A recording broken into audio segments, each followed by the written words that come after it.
యేసుక్రీస్తు నామంలో బెతస్తా విడుదల పరిచర్య తరపున మీకు ప్రేమపూర్వకమైన వందనాలు. ఈ దిన వాక్య ధ్యానము, ఏదియు మీకెంత మాత్రమును హాని చేయదు. లూకాసు వార్త 10వ అధ్యాయము 19వ వచనం.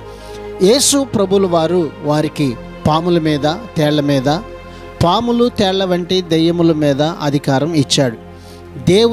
దేవుని ప్రజలకు ముఖ్య శత్రువు సాతానే.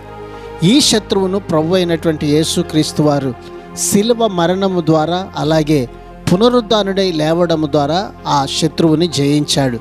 తన ప్రజలకు సంపూర్ణమైన విజయాన్ని చేకూర్చాడు. ఈ విషయమును బట్టి అన్ని విషయాలలో మనము ధైర్యంగా ముందుకు సాగే కృపను దేవుడు ఈ దినమున మనందరికీ దయచేయును గాక.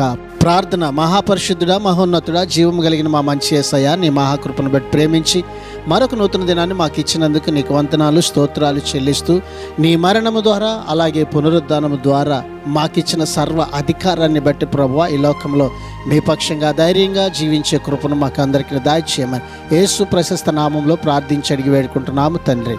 ఆమెన్.